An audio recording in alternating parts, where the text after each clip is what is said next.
Bonjour, dans le cadre du programme de l'enseignement à distance du module de l'analyse des données, nous allons traiter dans cette vidéo éducative le deuxième chapitre intitulé l'analyse factorielle des correspondances ou simplement l'AFC. L'analyse factorielle des correspondances ou analyse des correspondances simples est une méthode statistique exploratoire d'analyse des données qui permet d'étudier et d'analyser les informations contenues dans un tableau de contingence et qui est aujourd'hui particulièrement utilisée pour étudier le lien entre deux variables, le plus souvent qualitatives. Les différentes données étudiées dans le cadre d'une analyse factorielle des correspondances doivent être organisées en tableau de contingence, appelé aussi tableau de dépendance ou bien tableau croisé. La formule suivante peut être utilisée telle que I représente le nombre de lignes, J le nombre de colonnes, N le nombre total d'individus de la population initiale et KIJ est le nombre d'individus possédant à la fois la modalité I de la première variable X et la modalité J de la seconde variable Y. Généralement, l'AFC vise à analyser ce tableau de contingence en apportant des réponses à des questions telles que y a-t-il des lignes du tableau modalité de X qui se ressemblent, c'est-à-dire telles que les distributions des modalités de Y soient analogues? Y a-t-il des lignes du tableau modalité de X qui s'opposent, c'est-à-dire telles que les distributions des modalités de Y soient très différentes? Y a-t-il des associations modalité de X, modalité de Y qui s'attirent ou bien qui se repoussent?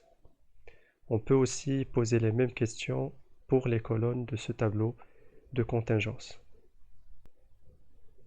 À partir des données du tableau de contingence, on peut effectivement présenter le tableau des fréquences observées obtenues en utilisant les différentes formules suivantes.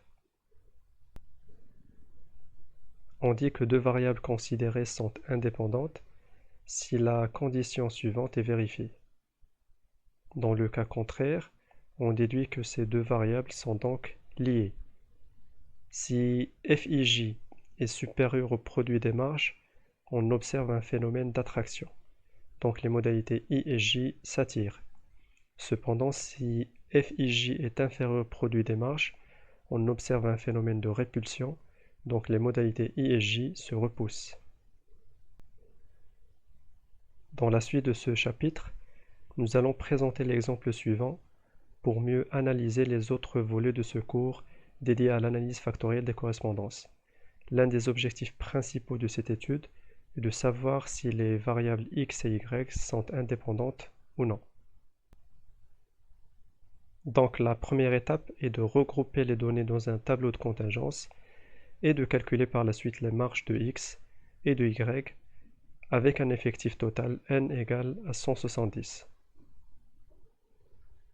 Dans la deuxième étape, on utilise les données du tableau de contingence et les formules suivantes pour calculer les fréquences relatives ainsi que les fréquences marginales et les valeurs obtenues sont approchées à 10-4 près.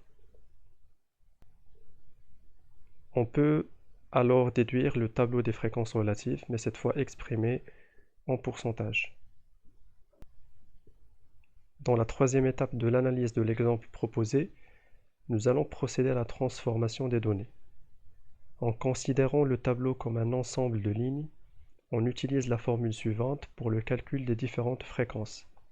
On cherche alors la probabilité que y égale à yj, sachant que x égale à xi.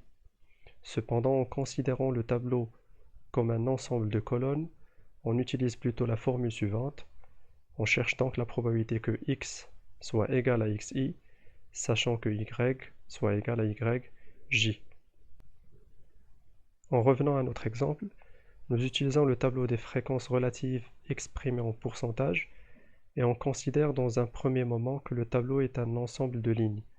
Donc on utilise la formule correspondante pour calculer les différentes valeurs du tableau profil ligne et ces valeurs sont approchées à 10-2 près. Toutefois, en considérant que le tableau est un ensemble de colonnes, on utilise la formule correspondante pour calculer cette fois les différentes valeurs du tableau profil colonne et ces valeurs sont aussi approchées à 10-2 près. Dans le cadre de l'interprétation des valeurs obtenues dans les tableaux profil ligne et profil colonne, dans une première question, on veut déterminer la probabilité de vendre des magazines à Marrakech, sachant qu'ils sont des magazines de sport. La condition est que le magazine soit de sport, donc on cherche la probabilité que X soit égal à Marrakech, sachant que Y soit égal à sport. Donc c'est une probabilité de l'ordre de 24%. Dans la deuxième question, on veut déterminer la probabilité en pourcentage que les magazines vendus à Casablanca soient des magazines de sciences. La condition est que les magazines soient vendus à Casablanca, donc on cherche la probabilité que Y soit égal à sciences, sachant que X soit égal à Casablanca. Donc on aura une probabilité de l'ordre de 44%. Généralement, calculer la distance entre les profils permet en effet de définir la ressemblance entre les lignes ou bien entre les colonnes. La distance utilisée généralement dans le cadre de l'AFC est la distance du qui2, car le calcul de la distance entre deux lignes par exemple ne dépend pas du poids des colonnes, et de plus, cette métrique possède la propriété d'équivalence distributionnelle. Entre deux lignes I et I', la distance est donnée par la formule suivante. Cependant, entre deux colonnes J et J', elle est donnée par la formule suivante. Donc pour calculer la distance du qui2 entre les profils lignes Casablanca et Rabat et la distance du qui2 entre le profil ligne Casablanca et le profil ligne moyen, il suffit d'utiliser les valeurs du tableau profil ligne et les formules correspondantes pour le calcul de distance afin d'obtenir les valeurs suivantes.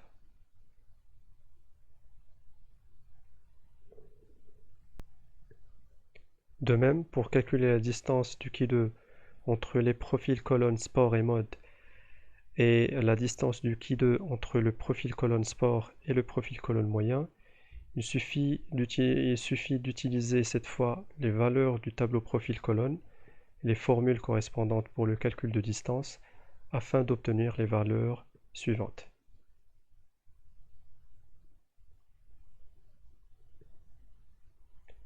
Notons qu'en revanche, il n'existe pas d'outil mesurant une distance entre une ligne et une colonne.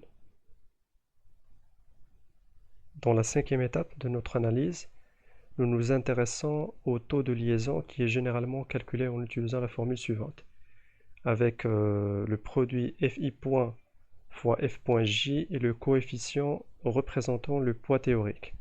Les valeurs prises par le taux de liaison sont soit des nombres positifs quelconques s'il y a attraction entre les deux modalités, ou bien des nombres négatifs compris entre moins 1 et 0 s'il y a cette fois répulsion entre les deux modalités. Donc dans le but de calculer les taux de liaison T et J, il faudrait commencer par le calcul des coefficients de poids FI point fois F point J à partir des valeurs des fréquences marginales approchées à 10-2 du tableau des fréquences relatives exprimées sans pourcentage. Par la suite, on utilise la formule suivante, ainsi que les valeurs obtenues dans les tableaux des fréquences relatives et des coefficients de poids FI point fois F point J pour calculer les taux de liaison TIJ.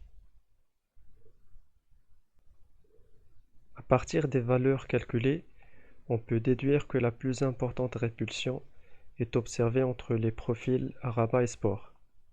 On dit que ces deux profils se repoussent. La plus importante attraction est observée entre les profils Marrakech et Mode. On dit que ces deux profils s'attirent. Le nombre des magazines de mode vendus à Marrakech est 18% plus élevé que le nombre théorique sous l'hypothèse d'indépendance. Par contre, le nombre des magazines de sport vendus à Rabat est 12% moins élevé que le nombre théorique sous l'hypothèse d'indépendance. Dans le cadre de la sixième étape de notre analyse, étudier l'inertie du nuage des profils lignes NI ou bien du nuage des profils colonnes NJ revient à étudier l'écart à l'indépendance. Donc pour mesurer l'intensité de la liaison, on calcule φ2 de la manière suivante. On peut aussi utiliser cette formule permettant de mettre en évidence les taux de liaison TIJ. Ensuite, le calcul de φ2 permet de déduire la statistique test Ki2 et de tester finalement l'indépendance des variables x et y. Donc premièrement, à partir des valeurs des taux de liaison TIJ, on calcule les T carré J, puis les valeurs des produits des T carré J fois F I point fois F point J, et on somme toutes les valeurs du dernier tableau par ligne et par colonne pour obtenir enfin la valeur de φ2. On peut effectivement déduire la statistique test Ki2, sachant que l'effectif total est de n égale à 170. Ensuite, on la compare avec la valeur du point critique de niveau 5% pour une loi de Ki2 à 4 degrés de liberté, puisque K égale à 3 et M égale à 3, rappelant que M et K sont le nombre de modalités de x et y. Finalement, sur la base des résultats obtenus, on accepte H0 et on rejette l'hypothèse alternative, et on doit conclure avec un niveau de 5% que les variables x et y sont indépendantes. Voilà, donc c'est ce qui termine ce deuxième chapitre dédié au module de l'analyse des données. Donc très bon courage.